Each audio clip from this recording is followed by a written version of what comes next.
Good evening and formally welcome to the first Japan Society lecture of the year. I'm Heidi Potter, as you can see from my screenshot maybe, and it's a great pleasure to welcome you all here this evening, and particularly to welcome Dr. Antony Best, who's speaking to us this evening. Antony is Associate Professor of International History at the London School of Economics and specialises in the history of Great Britain and Japan, particularly in the 20th century. His most recent book, as you can see from the screen here, is British Engagement with Japan. Oops, Antony, you've moved it. 1854 to 1922, The Origins and Course of an Unlikely Alliance, which has just been published by Routledge. Those of us who spend our lives in this UK-Japan world were delighted last year that the first post-Brexit trade deal with a major international economy was the UK-Japan Comprehensive Partnership Agreement. Economic Partnership Agreement. So it's perhaps timely that we start 2021 with Antony's examination of the earlier diplomatic alliance between our two countries. Antony Best's other previous published works include Britain, Japan and Pearl Harbor, Avoiding War in East Asia, also published by Routledge in 1995, and British Intelligence and the Japanese Challenge in Asia, published by Palgrave Macmillan in 2002. He's also co-authored many books, including The International History of the 20th Century and Beyond, and for the Japan Society with Peter Kornitsky, who's also here this evening, and Hugh Kortatsi, British and Japanese Royal and Imperial Relations, 150 Years of Association, Engagement and Celebration, which was published in 2019. Additionally, he's been a frequent contributor, as many of you I'm sure know, to the Japan Society's biographical portrait series, including most recently co-editing with Hugh Kortatsi, British Foreign Secretaries and Japan. Following Antony's presentation, we'll have time for your questions. You can either put these in the chat on Zoom as Antony speaks, or ask your own question at the end. We encourage everyone to share your videos, but ask that you stay muted until Antony's finished speaking to avoid interruptions. So with no further delay, Antony, it's over to you. Thank you very much, Heidi, for that introduction. And thank you very much to the Japan Society for inviting me to present on this, a book that has taken me too many years to finish, much to the fury probably of the LSE. But it's finally out. It is, I should say, and I'll come back to this right at the end, only the first part of a larger project. In other words, there is another book still to come on the later period. Hopefully it won't take so many years to write. What I want to do today is to focus on really on the period up to the alliance being signed in 1902, but I'm very happy to take questions on the alliance period. So let me begin by saying that obviously many of you will come to this knowing that the history of the Anglo-Japanese alliance is something that is well known already to reading audiences around the world because of the work of my great sensei, my former PhD supervisor, Ian Nish, who in 2 volumes really summed up the diplomatic history of the road to the alliance and beyond. He makes clear in those volumes that the alliance was designed to oppose Russian ambitions in Northeast Asia primarily. This was hopefully by deterring the Russians from further expansion and persuading the Russians to move back from Manchuria. But the alliance also prepared Japan for the possibility of going to the war with Russia without the fear of the Russians winning France's backing. In other words, it created the conditions in which a limited war could take place, stopping the prospect of a global conflict. What I want to say about this is what we know is very much the immediate origins of the alliance. But the logic of realpolitik is so powerful that sometimes our attention is drawn away from the fact that if you think about it, particularly the way in which we talk about race these days in international and domestic affairs. This is rather a strange event, an alliance between two countries, different in race, culture, and religion. The 1890s and 1900s was a time in intellectual circles when there was much talk of the Yellow Peril. Now, if that's the case, how then did Britain and Japan manage to bridge the divide between them? And so what I want to do in this talk is explain Britain's journey to the alliance. How did Britain overcome any doubts it might have had about Japan as a distinctly alien entity and developing an alliance, which after all is a relationship that is built on trust? And what I want to suggest is that there are 4 stages. One of these things that hit me late on in writing the book, I suddenly realized there's 4 stages, isn't that useful? So there is a development in Britain of interest in Japan, approximately 1854 to 1880. Then a period that I've defined as the development of respect, 1880 to 1894. The development of admiration, 1895 to 1899. And lastly, the most brief of these sections, the development of trust, trust being essential to an alliance. So what then do I mean by interest? I did much work on the arrival of Admiral Stirling in Nagasaki in 1854 and on the Elgin mission of 1858 and the aftermath. And what struck me was the degree to which those Britons who came to Japan early on found the country interesting for a number of reasons. One of them was there was a sense, though this was such a foreign country in so many ways, there were some commonalities. There was this ability to talk about Japan and Britain as anchored off continents, which were defined by strife. That was one factor. Another thing that was very interesting was climate. The idea, which is strange to those who've ever suffered a Japanese summer, that somehow the climates of the two countries were different. Well, you can see it in terms of the seasons. And certainly compared to Hong Kong, which was obviously the largest British resident place in the 1850s in the region, Japan did seem to have a more clement climate. What else? They came across a civilization in being that was living. It wasn't that they came across a civilization that had once been grand and was now clearly in decline. When you came to Japan, there weren't a series of romantic ruins. What you found was still a living civilization. They found that interesting. There is added to that this interest coming from Victorian England in medievalism, in folk tales. And romantic Japan fitted this contemporary interest in medievalism and folk tales. There was obviously, as any member of the Japan Society would know, an interest in the fine and applied arts. All of these things together meant that in the 1860s, going into the 1870s, that there was a deep interest among certain elements in Britain, in Japan. Some of this, of course, could become trivial. Some of it could be exoticism. But despite all of that, what it meant was that Japan became a topic of interest and a destination for travelers.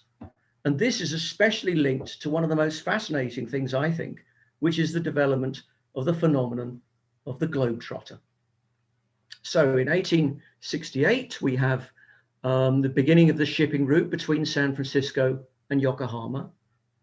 1869, the Suez Canal. It became possible for the wealthy to engage in round-the-world trips, which would take between about 6 months and a year. In 1872, Thomas Cook led an intrepid group of Britons to visit Japan as part of a global tour. And in 1874, we know from the Thomas Cook archive in Peterborough that a global tour cost between 170 and 195 pounds. By 1894, the price has gone down. The opening of the Canadian Pacific Railway means now the cheapest tour is about 125 pounds. Globetrotters are an absolutely fascinating phenomenon. And here is one. This is a figure called W.S. Kane. He was a Liberal MP. He went to Japan in 1887. This is from the frontispiece of the book about his round-the-world travel that he published in the following year. And there he is, a stout chap, a considerable burden for the rickshaw people to carry around. This is my favorite document.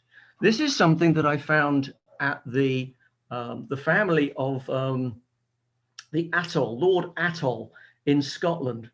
And this is a list of everything that the 7th Duke of Atholl bought during his tour of Japan in 1882. So you might be able to make out things like his 2 bamboo vases, £2 5 a dressing gown, all various things. If you go to Castle Atholl, you'll see the weaponry up there still in the entrance hall to the castle. My favorite one, though, of course, is the 2 bronze temple dogs, £56, which is a hell of a lot of money in those terms. Now, many of these Globetrotters sought exoticism. They wanted to see something different, something quaint. They wanted to buy nice curios. But it's also important to note that among them were a number of the intellectually curious, high up in the political hierarchy within Britain. Here we have W.S. Kane, the man we saw in the rickshaw, but also Sir Charles Dilke, Liberal MP, Parliamentary Under Secretary at the Foreign Office in the early 1880s. Sir David Wedderburn, a prominent Liberal MP and lawyer. The journalists Henry Lucy, 1884, Henry Norman, 1888, former editor of the Daily Telegraph, Sir Edwin Arnold, 1889, Ernest Hart, the editor of the British Medical Journal, to which we will maybe briefly return. These people wrote about Japan as a place of great interest, not just for its exoticism, but also for what it was doing in terms of modernizing itself. If you look at the books and articles, speeches made by these figures who go to Japan, we can see within them assessments of armed forces, hospitals, prisons, and other manifestations of modernity in action. So some of the Globetrotters communicated to the literate audience in Britain that Japan was a country not just of interest, but perhaps also one worthy of respect. And this was assisted also by the work of the British Oyatoi Gaikokujin, the foreign experts working in Japanese service, who brought in particular attention to the British audience of Japan's advances in education, science, and technology. So making clear that in one of the most advanced areas of modernity, that Japan was making its own contributions to these important areas. And this is the chapter list from W.S. Kane's book, published in 1888. And what I like here is the mixture of exoticism and modernization. So we got something saying Dragon Pond School, a next section of the book, a pretty picture. Little maids from school, inevitably. And then the university, the emperor and his ministers, local government, religion, justice, going on to exports and imports. So a marvelous juxtaposition of modernity and exoticism for the audience to draw upon. Respect was important because respect was the very basis of Britain moving forward to engage in talks about treaty revision with Japan. In other words, getting rid of the Treaty of 1858, which was unequal, which allowed for British extraterritoriality in Japan, and moving towards a more equal treaty, the one signed in July 1894, the Anglo-Japanese Commercial Treaty. It wasn't, however, just respect for Japan's achievements that was behind this. It was also predicated on the desire that Britain itself could profit from what Japan was doing. As Japan modernized, as it spent on infrastructure and armaments, Britain wanted to make sure that its firms could profit from Japan's modernization. And of course, one thing I'd like to conclude that little bit with is to say that part of this process of respect was in 1891, the establishment of what was then the Japan Society of London, with notably a very strong Globetrotter and Oyatoi presence among its members. It is tempting to see the next stage, the movement towards aberration, as simply a result of Japan's military victory over China in 1895. But I would like to suggest there are other elements to this as well.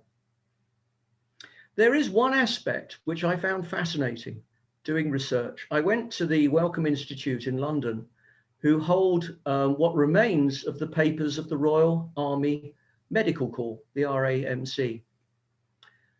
Contained in those papers is a report from the summer of 1895 by a surgeon colonel from the British Army who was attached to the Japanese forces fighting in Korea and Manchuria.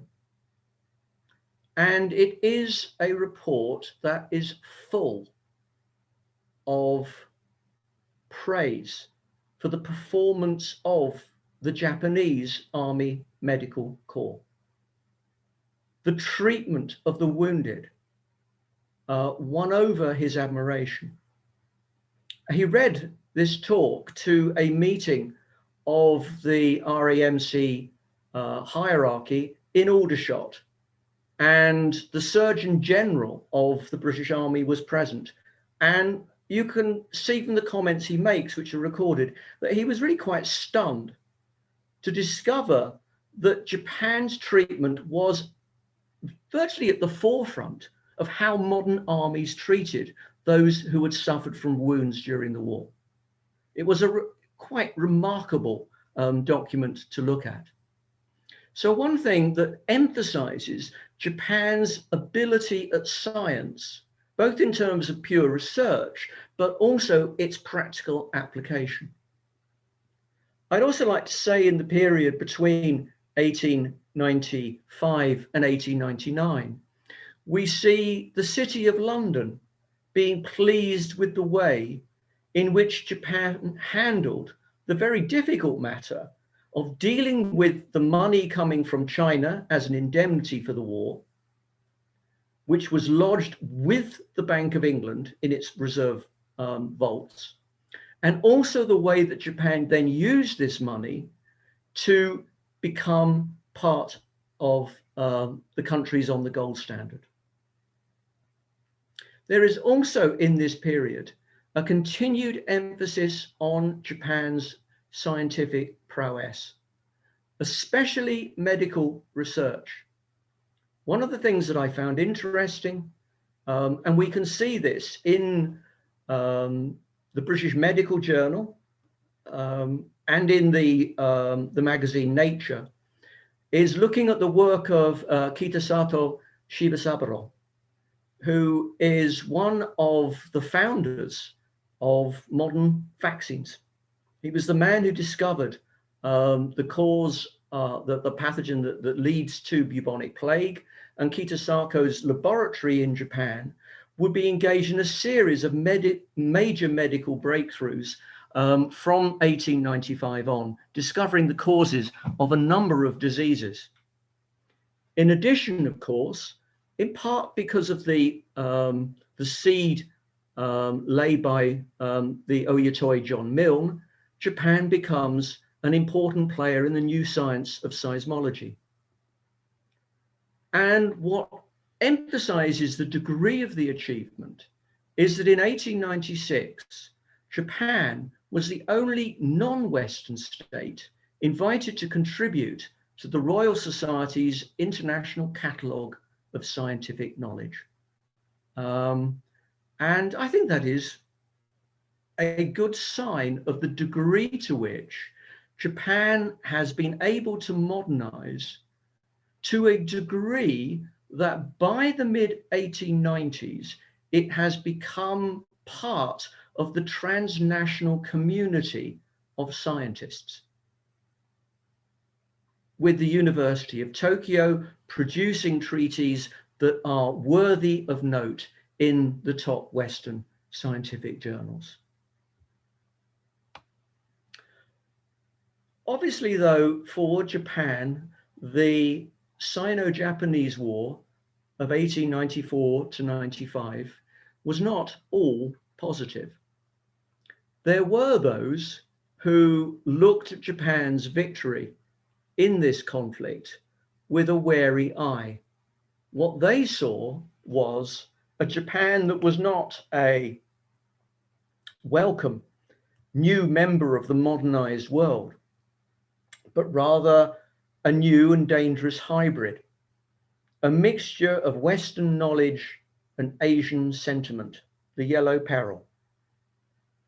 And much is made when dealing with the Yellow Peril of Kaiser Wilhelm's cartoon, which he distributed around the various courts of Europe. But what's interesting from the British point of view is rather the emphasis within the British media on the November 1894 massacre that took place when Port Arthur fell to Japanese forces. And this was a massacre of Chinese prisoners. And for those who were inclined towards Yellow Peril beliefs, this was a confirmation of everything that they feared about Japan. What it did was to underline the belief Japan could do what it wanted, but in essence, it was still Asian, with all of that implied from a racial point of view. So when Britain is deciding on how to treat Japan in the 1890s, there is both admiration, but there are also others who are trying to erode that sentiment and say that Japan represents something very different and more dangerous. And it's for that reason that one needs to look for something that explains a change, something around the beginning of the 20th century that seals the impression that Japan is civilized and can be trusted. Now, as Ian Nish and others have noted, that event is the Boxer War of 1900. What I wanted to do in my book was to maybe delve a little deeper into what it was about the Boxer War that made a difference. Clearly, Japan engaged in the Boxer War on the part of the imperial powers. It sent an expeditionary force to China to help with the relief of the legations at Beijing. That is important in and of itself. By committing itself to helping the imperial powers, it negates the Yellow Peril. It shows that it's not going to align with China against the West, but rather with the West against China. So that was an important move in and of itself. But what I was particularly interested in was the reports that were produced on the Japanese army itself by British officers and journalists. And it is quite clear that they were greatly impressed. They saw the Japanese army in the field, in the operations against the Boxers, as inferior to no other force, and indeed distinctly better than the French. The Japanese engaged in relatively limited amounts of looting compared to the other forces. The Japanese were engaged in really the only proper battle, if one could call it that, within the whole campaign. And they did well in that particular battle. And you can see it leading to talk amongst the members of the British Expeditionary Force of Japan being a useful adjunct to British power in case of the need to deal with expansionist Russia. One can see this in 1900. And I was also interested to note, you can also see it in the war memoirs produced in 1901 by the war correspondents of the newspapers. In other words, the very moment when the alliance is beginning to be discussed by diplomats, you can see the journalists reinforcing this impression that the Japanese armed forces were trustworthy allies, that Japan itself was a trustworthy country for the future. So I think what we can see is there's still a level of doubt because of the creation of the Yellow Peril phenomenon from 1895 onwards. But the Boxer War creates the impression in the higher ups within Britain that Japan could be trusted. And it's interesting to note here, there is a comment written by the British Governor General in Australia to the Australian Prime Minister when news of the alliance was announced. The British Governor General had formerly been in the government in London between 1898 and 1900. And he said to the Australian Prime Minister, "We couldn't have done this when I was there. We were afraid of British public opinion. Now we can do it." Something had changed, and that something was the Boxer War. And this is a slide of some photos from one of the books that was produced by the war correspondent. The figure at the top is General Sir Alfred Ghastly, Scottish officer.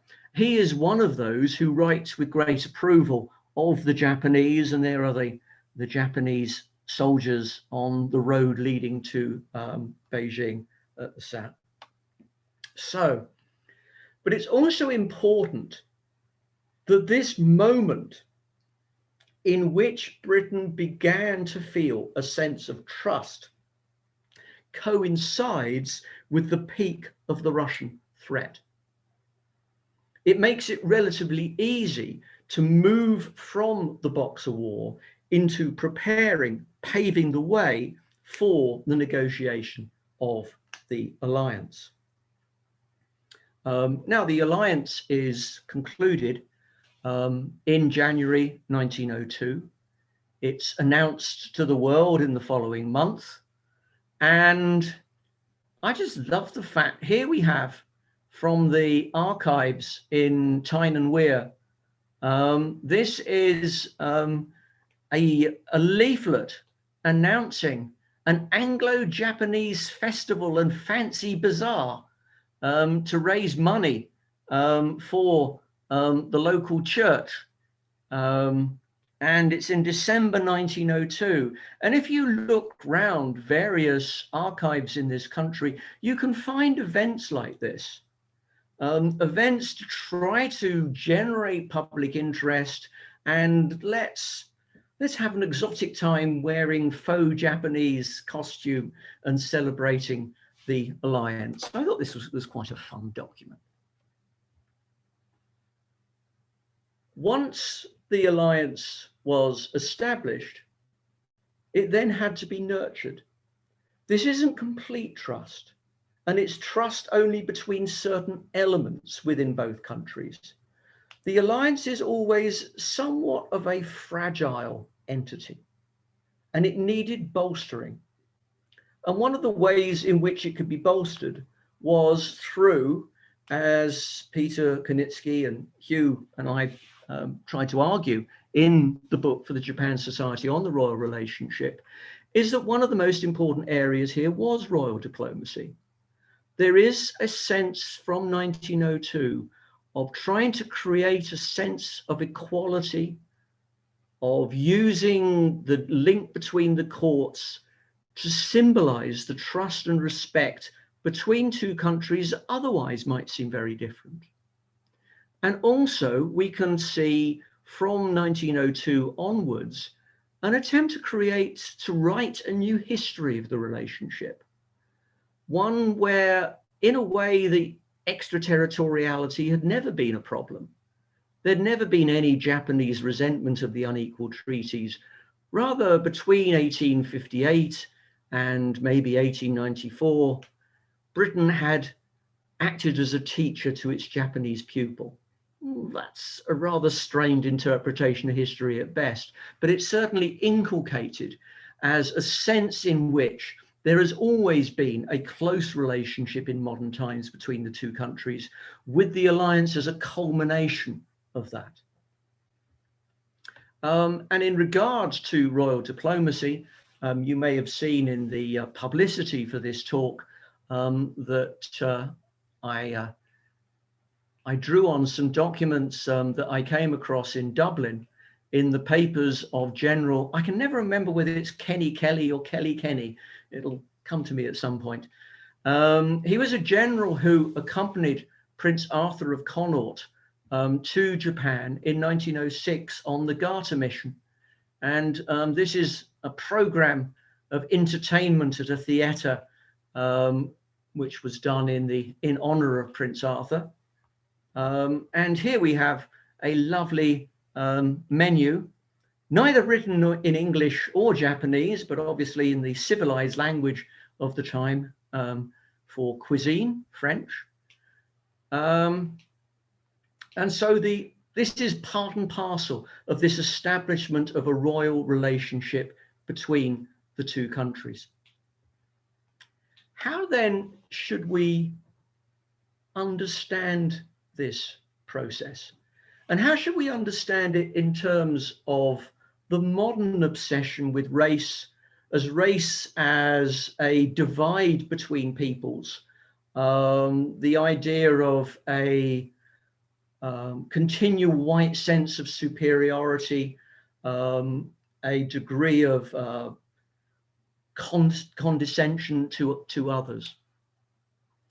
I was influenced as I was writing the book by the work of Peter Mandler, Duncan Bell, and various other intellectual historians working at the University of Cambridge, who have written very generally about Britain in the Victorian period. And they've talked about Britain's outlook and European outlook towards the non-European world as being defined to a considerable extent in terms of civilization. That one's dealing with various levels of civilization outside of Europe.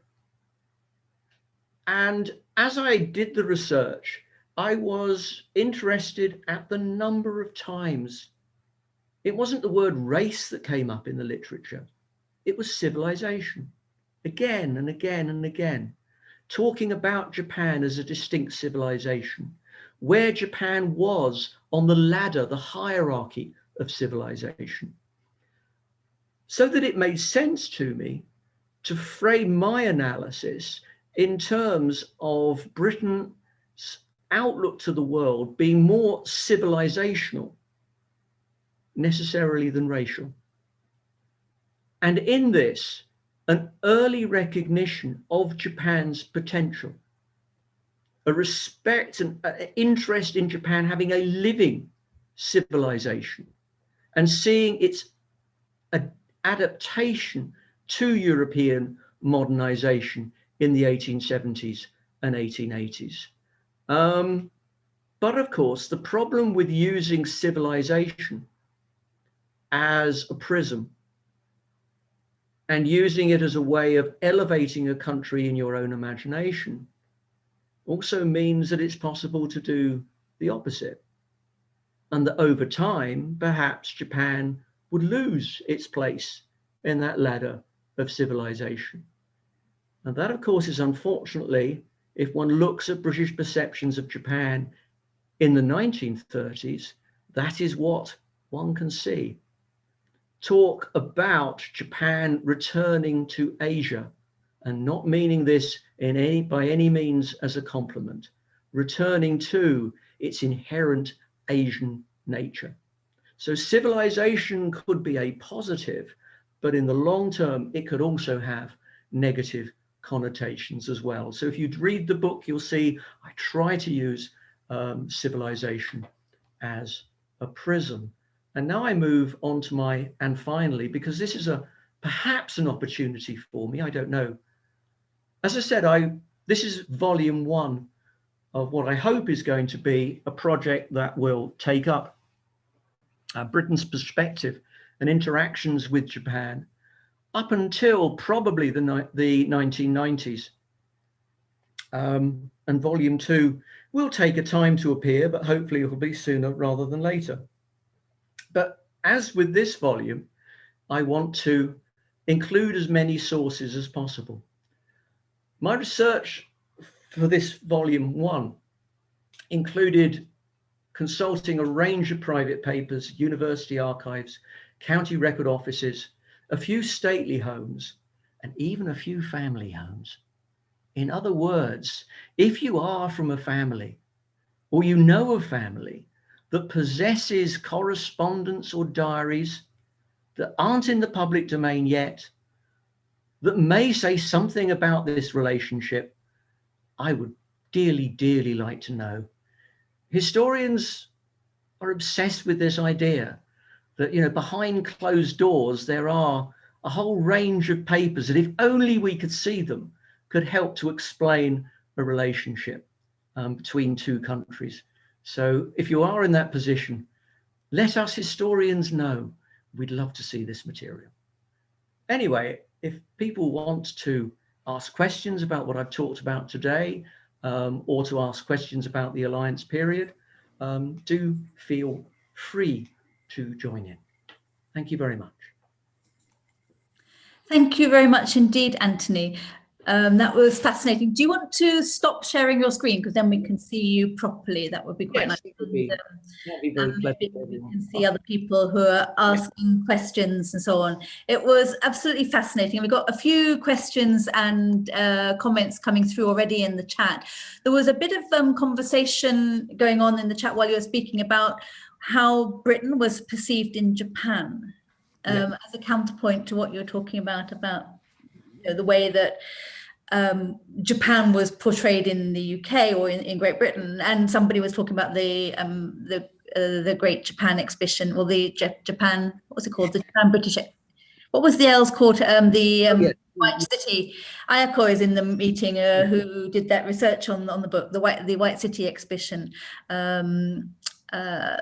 which obviously had Japan's what Japan wanted to portray of itself was being shown there. But what would you like to talk a little bit about how Japan saw us? It's not so much the area of my research. I've written a book which is my area of research. Okay. What I was interested in doing in the book, and what I'm hoping to say to friends of mine in Japanese academia, is I was interested in the way that Japan manipulates Britain. I'm particularly interested to know more about how Japan manipulated the Globetrotters. And the Globetrotters needed permission to see these various sites of modernity in Japan. So to what degree is this a conscious effort by Japan to showcase itself to foreign visitors? I think that's a very interesting question. To what degree did they realize that these Globetrotters had a captive audience and that they could be manipulated in this way? I think that's worthy of study. So I mean to say that to Japanese friends of mine. Okay. Paul Diamond's asked a question in the chat, whether you'd like to were able to say anything about the role of the Royal Navy in the alliance, especially the China station. It is very important. The China station, a squadron from the China station would visit Japan every year, usually in the months between July and September. They had a sort of a passage through the entire region, depending on wherever the weather was nicest. And so every year there are visits by the Royal Navy, and the Royal Navy admirals then report back to the Admiralty with their observations, particularly on the efficiency of the Japanese Navy. And we have those letters at the National Archives in Kew. There are some discrepancies between different admirals of the degree to which the Japanese Navy is improving. There were a number of very difficult personalities involved who expected to be treated with respect. There was one called Admiral Fremantle, who was denied the right to visit as many places as he wished, and by the Japanese government in the early 1890s, and thus took again them. But there's an interesting range of people involved, as I say, primarily assessing the degree to which the Imperial Japanese Navy is making progress. Thank you. And continuing on the naval theme, Philip Purvis has thrown in a question, which is quite long, but I'll try and read it. Says an article by Yabuku Hiraku, she read recently, about Britain's contribution to the sale of warships from Argentina and Chile prior to the Russo-Japanese War. Yeah. And you were consulted on this, and it concluded that though the value of the Anglo-Japanese alliance increased because of Japanese military and naval successes, Britain didn't feel it contributed to the reliability of Japanese foreign policy. And Japanese diplomacy in the arms trade negotiation appears to have been incomprehensible to the British. And you've explained that Japan behaved to Britain as a useful and trustworthy in the light of expansionist Russia in the Boxer War. So what specific aspects of Japanese foreign policy did Britain doubt? What, for example, did Britain say to Japan about incursion into Korea, or did it feel it had no right to comment? Yes, Elida, I think you can see that there is one element that I do include in the book, which is sort of an annex to trustworthy, which is the alliance in a way exists to contain Japan as well. It actually makes it more trustworthy in a way. it gives Japan something to lose by having the alliance.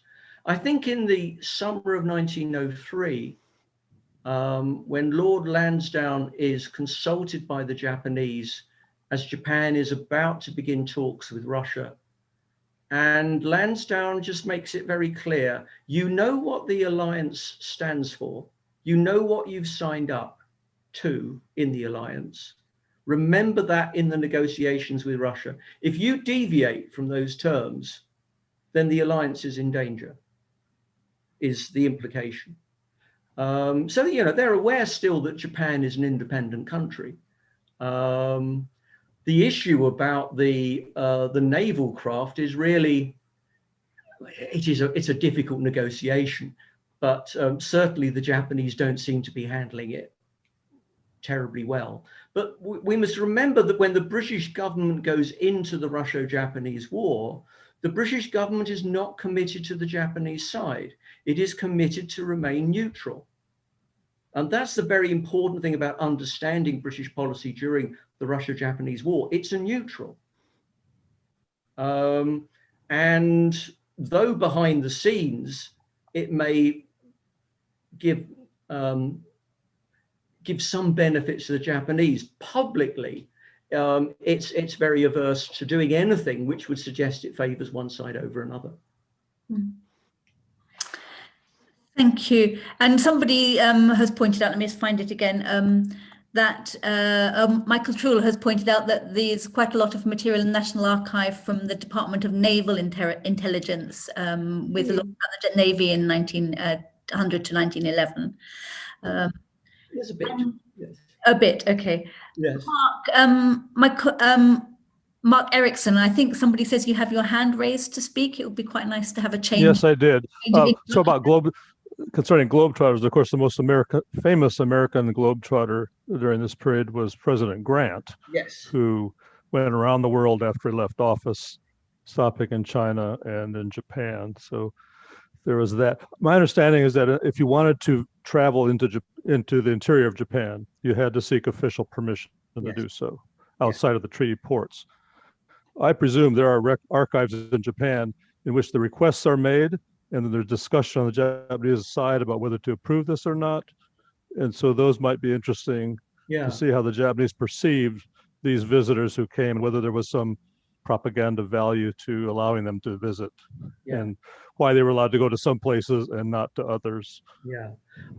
There's supposed to be the translation of Professor Yokibe Kaoru of Tokyo University has written a book on Japan and the unequal treaties. It's a huge volume in Japanese. It's going to be published by the University of Tokyo Press in an English translation very soon. And he's the expert in Japan on this field. Thank you. And David Walters put a question in the chat, but you've also got your hand raised, David. Would you like to ask yourself? You might need to unmute. Let's see. That's all right, we can hear you. Yes. Sorry, looking for the question. All right. About Lord Yeah, Macaulay. I got it. Lord Macaulay had established the idea that the concept that the British Empire was the pinnacle above all other civilizations that went before, especially with his attitude towards India.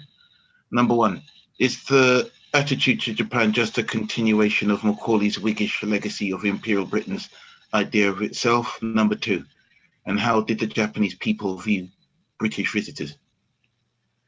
I think, yes, I mean, obviously it is, one of the things I wrestle with the book is, obviously it is Britain that is defining what civilization is.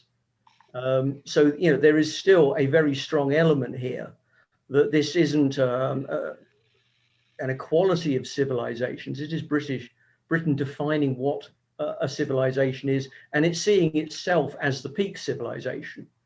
So undoubtedly, this is still part of this Whiggish idea, and of an idea of all peoples on a spectrum of civilization, with Britain as the most advanced, but allowing for the fact that others could move along this spectrum of civilization. And that's particularly where it's different to the racial concept, which is more an inability to progress. So that's usually the way in which this is defined. In regards to how the Japanese viewed the Globetrotters, I can imagine that most of them were a complete menace. There were certainly some who were badly behaved. In particular, as you can imagine, those from Royal Navy ships and civilian sailors were not particularly well behaved at times. Others, of course, could just be simply very spoiled. And it's quite clear, actually, from the writings of the Globetrotters, some of them really are quite unpleasant people. Not quite as many as I expected, but some of them really you do find quite repellent. Okay. There's a question. Thank you. Did that answer your question, David? Yeah, I'm satisfied. A question from Kirsty. She's just come to me. I was wondering if you could speak to your point about British condescension in view to other countries and how it seems Britain's only able to see Japan with the relation to itself. Has Britain ever been able to view Japan as its own entity? I'm not sure whether any country is ever able to do such things. We simply, human experience is you judge it based with your own familiar experiences. The more important thing is the degree to which you see it as relatively civilized compared to yourself. I think that's the way that I would approach it. Okay, thank you. There's a question from Michael Trull. In your opinion, did the first Sino-Japanese war contribute at all to the Anglo-Japanese alliance, especially in the diplomatic sphere? I'm currently looking at some 1894 stuff for my PhD, and it seems the Japanese make a lot of effort to keep Britain appeased as Japan's relations deteriorated with China. Looks forward to reading your book. Yes, I'm not sure. I have a former PhD student of mine has just published his own book. His name is Yu Suzuki, and he's published a book with Routledge as well. And the last chapter of his book is on Anglo-Japanese relations during the Sino-Japanese War. He didn't really feel that there was really much trust on Japan's side in Britain. Seemingly a feeling that the British were likely to be as troublesome as anybody else in this war. It's only really when one gets the events that lead up to the Triple Intervention that one can see a change. As far as my student was concerned, I thought that sounded fairly logical. Part of the whole thing about looking at this is not trying to predate the alliance. Yes, there are those in 1895, both on the British and Japanese side, who talk about the possibility of an alliance, but they represent themselves. They don't necessarily represent a particularly large body of opinion. And going back to the Russo-Japanese War, we're still keeping backwards and forwards a bit. Sorry, Antony, hope you can keep up. Hugh Trenchard's asking, hadn't realised that the UK had maintained a position of neutrality throughout the Russo-Japanese War, since I understand that the majority of the Japanese fleet was built in British shipyards. Yeah. Were there not also Royal Navy officers attached to the Imperial Japanese Navy at that time? As observers? Yes. So there were observers, but that's normal for a period of warfare, for people from other fleets to join and act as observers. The most interesting aspect is the City of London raised huge amounts of money for the Japanese war effort. But of course, the City of London institutions are independent. The British government said, we are not going to loan Japan money. but city institutions lent the money. There is a marvelous letter in the archives of Barings Bank where the British Foreign Secretary writes to the head of Barings saying, I entirely approve of this loan, but that doesn't mean that it has official sanction. This is a private statement. Thank you. We've also got a question, changing subject completely, from Connor Scott Butcher about the impact on British public perception of Japan that resulted from the 1921 state visit of then the Crown Prince Hirohito. Oh, yes, yes. It's sort of a royal jamboree. I mean, it's a desperately sad time in British history. It's a time when obviously there's, in the wake of the First World War, there's a dreadful train strike coming when the Crown Prince arrives. So, I mean, anything that's a diversion away from ordinary life is welcome. What is noticeable about the visit was that the Foreign Office carefully looked at every municipal mayor's speech, and anything that said anything about the future of the alliance was taken out of the speech. Nobody was going to say anything about the future because everybody knew the alliance was still up in the air. You could praise the alliance in the past, but anything about its future was removed. So it was very much, it was a celebration of what had happened, but it wasn't going to be a celebration of what might happen. I think that's the most important part of it. And then moving forward a bit, there's a couple of questions that are kind of linked. One from Tom Taniguchi is, what would you say set Britain apart in that period? I'm not quite sure what period he's talking about, probably the 1920s, from other Western countries such as France. This is Tom at 4 in the AM in Japan, or now 5 AM. Yeah. And then Dorando has asked, for those who thought Japan was returning to Asia in the 30s, the drift of Germany during the same period should have been profoundly shocking. And was it? Oh gosh. Yes. And the British were aware, obviously, of the danger of other countries from Europe trying to develop their own relations with Japan. And you can particularly see this in the 1880s. Of all the countries, it's Germany that is engaged as a suitor to Japan, and the British are very worried about it. It's difficult, though, for the French and the Germans to make much of this after the Triple Intervention. And the Triple Intervention is such a profound humiliation for Japan that it automatically provides Britain with a better foundation to build its own relationship with Japan. The French and the Germans have not done themselves any favors at all by siding with Russia against the Japanese in 1895. And the second question, I wasn't quite. Could you say it again, Heidi? I've got to find it. Hang on a second. Yes. Bear with me. Unless, Doran, you want to ask yourself, let me find it. So, for those who thought Japan was returning to Asia in the 1930s, yes, the drift of Germany during the same period should have been profoundly shocking. Was it? Profoundly shocking for whom? Yeah. Well, perhaps I can ask the question in a different way.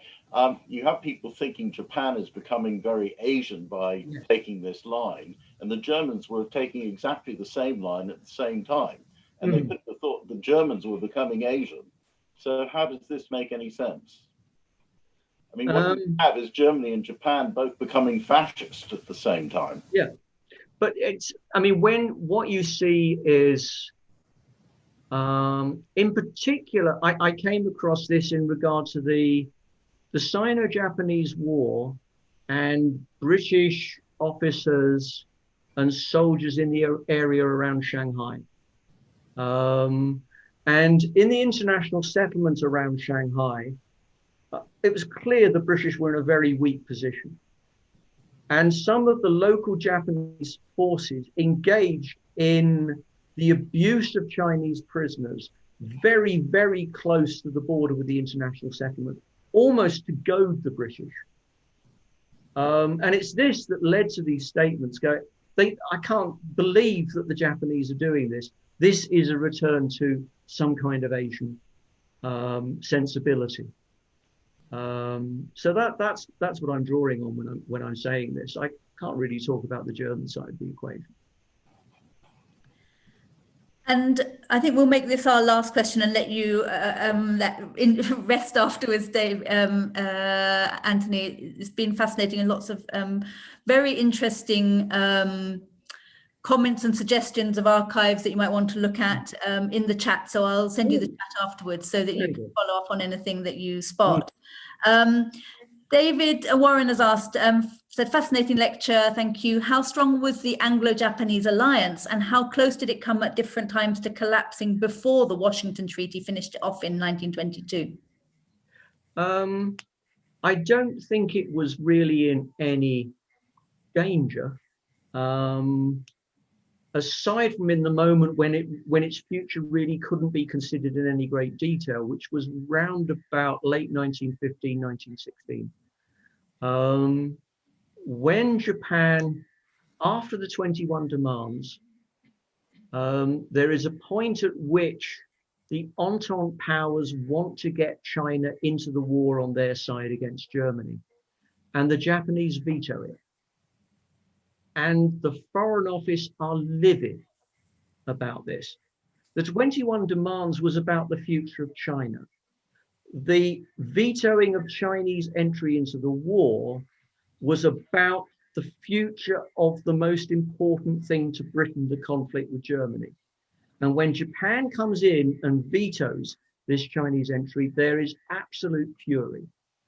There's also fury because the Japanese press is publishing articles saying we backed the wrong side in the war, which doesn't go down terribly well. And there's also reports that Indian revolutionaries are active in Japan. All of that comes together, and really there's a time when the Foreign Office is just full of anti-Japanese comments among those on the Far Eastern desk. But those who are involved in looking after the totality of international affairs say, you should see what our other allies are doing. You know, Japan's really quite reasonable. Our other allies are far worse than the Japanese. So, but it's an important moment because you'll see the same figures in 1921 when the future of the alliance is being discussed, all come out and say, we think the alliance is over and it shouldn't be renewed. So that I would say is the most difficult moment. I don't think it's in any danger before that. But there's just this moment. Of course, and Britain is not in the position in 1915-16 to say the alliance is over because it needs it because of the war with Germany. Well, there are some final questions that snuck in as I wound up just then. One about the Russian Revolution of 1917 from David Walter, and whether that was a factor in contributing to the deterioration of the relationship between Britain and the rest of the West and Imperial Japan. Mm-hmm. And how much was Japan's role as an ally in the First World War perceived in Britain by both British senior circles and public opinion? Did it register at all or leave any lasting effects? The Russian Revolution, I don't think, is terribly important. It's only important to the degree that the Japanese intervention in Siberia is another factor that alienates liberals and the left in Britain. In regards to the Japanese behavior in the First World War, yes, as I said, some of the British elite, some diplomats, some of the journalists who are in East Asia and know what Japan is doing. The thing is, they themselves are alienated, but not their readers, because the newspapers can't publish this stuff. There's censorship going on. And it's not just censorship by the government. The newspapers are self-censoring. There's marvelous stuff from the Times, where the Times correspondents in China are saying, look what Japan is doing. And they get sent telegrams in reply by the editor of the Times saying, don't waste our money on this. You know we can't publish it. So until 1919, the majority of the public have no idea what Japan's doing during the war. When it does become evident to them, you can then see the degree to which the Liberals and the Labour Party are increasingly distant and critical of Japan. Much more than in previous periods, an affinity with Japan becomes something which is almost divided on party lines. The Conservatives being pro-Japanese, the other parties being increasingly against.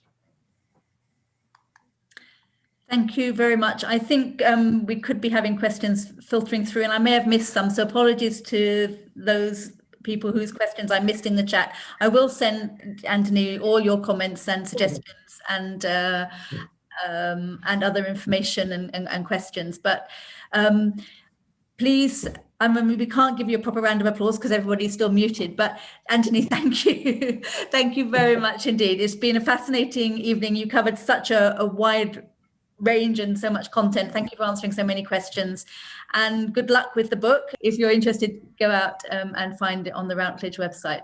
But thank you all for joining us. Thank you very much. Thank you, Anthony, and have a good evening. Thank you.